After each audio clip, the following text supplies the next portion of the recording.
ということで、今北海道に移動してます。で、僕たちは関東に住んでるんですけど、北海道に移動するためにいろいろ考えたね。方法があったね。そう、例えば東北を通って北上しながら車中泊、東北地方も楽しめるし、車中泊旅もできるっていう方法と、フェリーで直接行くっていう方法を考えたんですけど、荷物すごい荷物を車に乗せてしまったので、これでは車中泊ができなさにないと思って、フェリーにしました。今現在茨城県の大洗に来てます。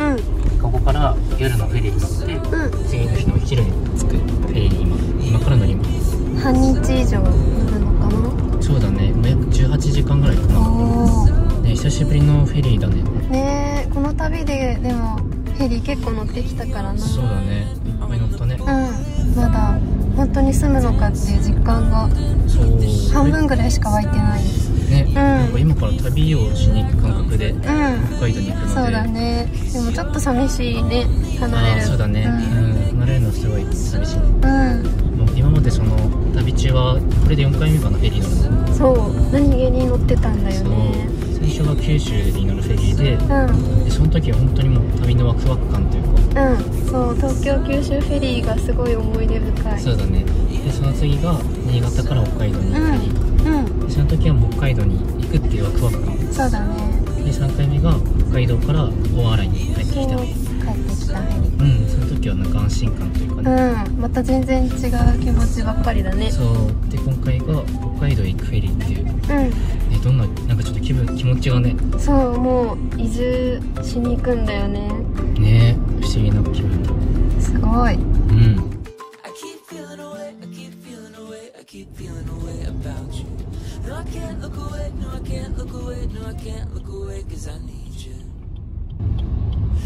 目の前の車もさ、室蘭行きだった。もう北海道だね。フェリーでね。当選手続きここか。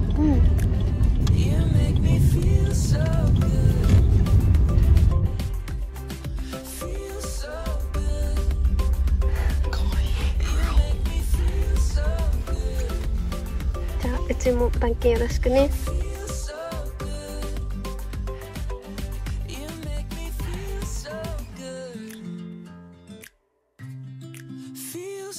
大きい。いやー、すごいね。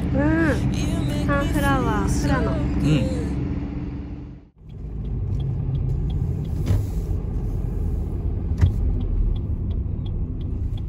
どこだろうね。ここ番？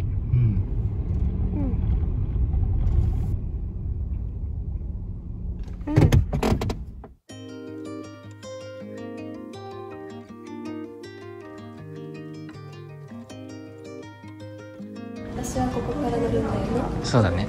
しんくんはファスナーで乗り込む。乗り込む。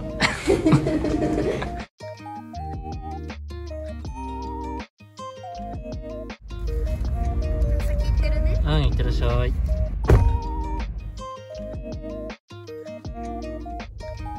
で、フェリーに乗る前には必ず酔い止めを飲んでます。東京九州フェリーに乗った時に、その時初めてもう本当の昼寝をしてしまって、でもう昼間とかももうずっと横になってたので、もうその経験以降はずっと長距離移動の時は酔い止めを飲むようにしてます。今が4月の下旬なんですけど、関東は結構あったかいので半袖でいました。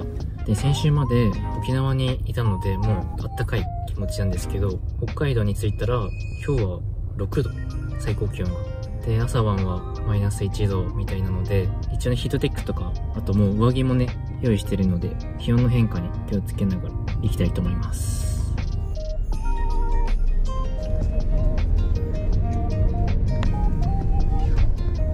いよいよ乗る時間になりました。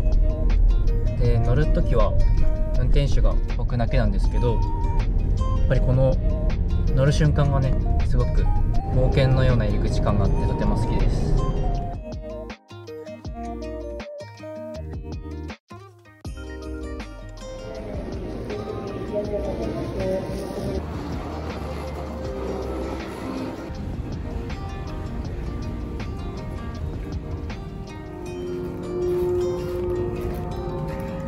待たせ。おお、いいね。すごい綺麗だね。テレビ付き。あ、テレビ付きなの。そうそうそう。すごいね。初めてだね。うん。あ、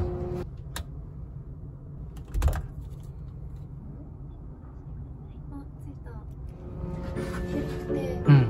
足場に物置があるからさ。ああ、よかったよかった。よかった。うん。どうぞ。あ、失礼します。おお、広い。うん。で、ハンガーもあるの。ああ、いいね。いいね。うん。多分あと上にね、まだ怒られてる。そうだね、もしかしたら。一緒になる感じだね。だね。向かいになるう感じ。ん。確かに。着きました。着きました。7時45分出発だっけ。そうだね。そしてうん。今6時半ぐらいで、もう大浴場入っていいんだって。みたいだね。うん、行っちゃう？行こうか。うん。日が暮れた。日が暮れたね。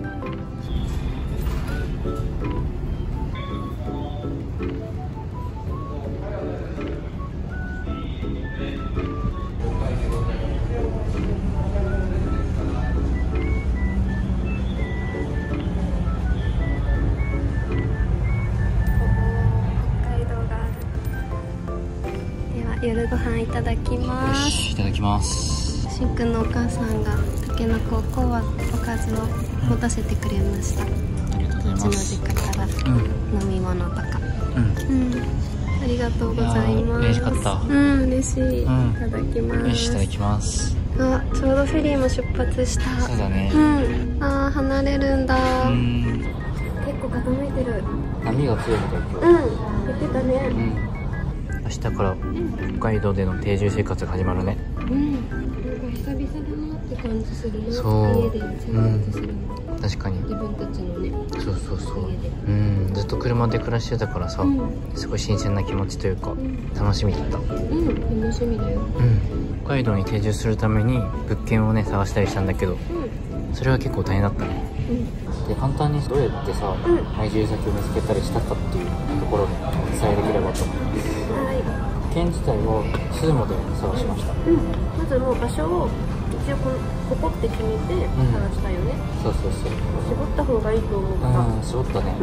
で、具体的には4月の下旬に引っ越して、ゴールデンウィーク前にはどうしても引っ越したかった。ピークになる前にね。そうそうそう。ちょうど引っ越し料金もピーク時よりは安い。そうそうそう。2月ぐらいから物件を探し始めたんですけど、3月4月の前半とかがやっぱり引っ越しのピーク。引っ越しシーズンでね。毎日いろんな物件出てたけど、次の日はなくなったり。いい物件はいっぱいあって、でもやっぱり3月下旬入居だったりとか、ちょっと自分たちの日本一周が終わらないタイミングで入居するっていうところが多かったんだよね。なので、なんとしてでもやっぱ3月中に日本一周終わらせて、4月に住もうって思ってて、そこから逆算して物件も探しました。1ヶ月近く毎日見てたよね。毎日見てたけど、やっぱり希望通りの日程だったりとか見つからなくて、46件目が終わったぐらいに見つけて、で応募して、一応無職って手なので、審査とかもちょっとね不安あったけど、なんとかね。で、具体的に荷物をいつ運んだりするかっていうのを決めたりして、今フェリーに乗ってる前日にその引っ越しの荷物を運んでいただいたんですけど、やっぱり関東から北海道に運ぶのが3日ぐらいかかった。そうなので、入居した2日後ぐらいに荷物が全部届くっていう形でした。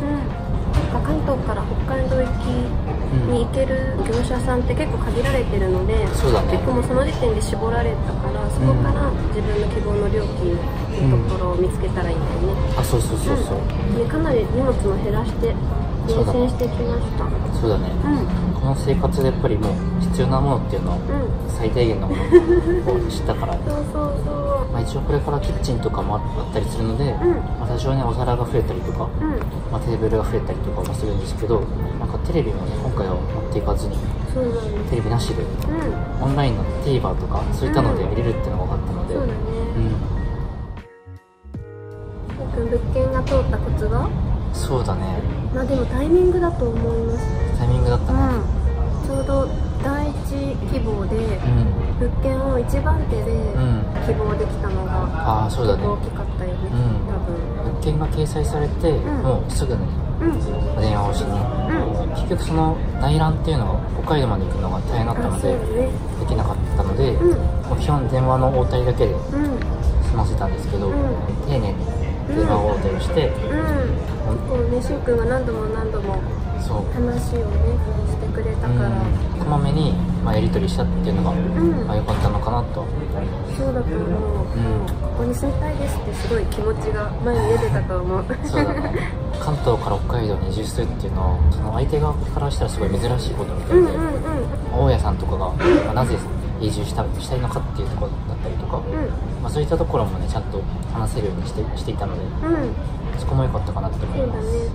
そういう契約だったりとか進めていって、47件目の沖縄に1週間行ったんですけど、ギリギリね、その沖縄に行く前に契約書だったりとか、なんとか対応できたので、スケジュールもね、スケジュールね、結構よくうまくいったね。たまたまね、でもこれは多分日本一周が終わった後だとちょっとその入居の時期が遅れたりしてね。そうだね。なんかちょうど終わってすぐ1週間後くらいとかにね、入居できることになったから、それは良かったな。そうだね。だんだんその5月とかになると、結構車中泊も暑くなってきてね。そうだね。ちょうど去年の5月が九州、そうだった。それまでに住みたいって。九州にいたんですけど、暑かったね。都内でずっといるのも。ちょうど多分長崎、佐賀、福岡ら辺にいて、もう暑かったね、車内は。その日中の日差しが暑くて、もう車内温度自体がもう昼に30度、40度とかになっちゃってて、さすがに車内にいられなくて、そういった経験があったので、ちょっと早い段階、絶対もうゴールデンウィーク前に決めたかったので、よかったです、無事に決まって。よかったです。あとさ、最後に旅する県選びって結構重要だと思っちゃった。思わなかった？確かに。最後あたりってさ、結構いろいろこの後することがいろいろなんか考えてきちゃうじゃん。そうだね。そうで、なんかあれもしなきゃこれもしなきゃって追われてたでしょ。いっぱいやることあったね。いっぱいで、その時に沖縄でさ、ゆっくりした時間で過ごせて。そうだね。それは良かった。確かに。いや1週間前に沖縄にいたことがまだ信じられないぐらい。本当だよ。だってね、気候がまた変わるからね、北海道に行ったら戻るって感じだね。そうだね。こんなに大移動するの多分、人生でなかなかない気がするね。ごちそうさまでした。ごちそうさまでした。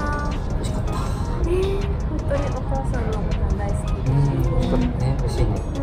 美味しくなるな。ね。飛行機ではね、そんなに遠くはないけど、やっぱり気軽に帰るのが難しくなるから。遊びに来てください。ぜひ遊びに来てください。これから夏に向けてね、同じくマンライフしてる人とか、北海道に来る人は増えると思うんですけど、ぜひね。夏の北海道。なんかお会いしたい人がね。私たちは待ってられるね、北海道で。そう。せっかく北海道に行けるので、ゆっくり拠点を持ちながらいろいろ挑戦したいこともあってね。でまずはその自分たちが住む地域を回りながら、休日とかを楽しんだり。そう、早くね、家の周りを散策したいの。そうだね。で、自分たちの土地をね知ったりして、さらにその上で北海道全体をねもっと知りたいなと思ってて、でちょうど4月から北海道の道の駅のスタンプラリーが始まるんだよね。127駅かな。それにね挑戦したいなって思ってます。頑張っちゃう。そうだね。もうちょっとね時間の都合上多分下道だけじゃなくて、高速とかも使う機会増えると思うんだけど、あとお休みの日に行くので、できるだけコンパクトに、その分濃縮された、多分その皆さんが旅行するときに参考になるような旅になると思うので、これからそこは挑戦したいと思います。この駅楽しいな。北海道ってサイズが広くて、確か東京から大阪ぐらいの距離があるのかな、横幅確かに。なので端から端に行くだけでももうすごい大変だから、なんか週末だけで回りきれるかなって不安はあるんですけど、なんか視聴者の方で、そういった週末にスタンプラリーを節約しながらされてる方がいてね、そうお会いしてやってみたいなというか、そういうやり方もあるんだってことを知ったので、真似してやってみたいと思います。これ部屋でおとなしくしとかなきゃ揺れがすごくなってきた。苦手な揺れが。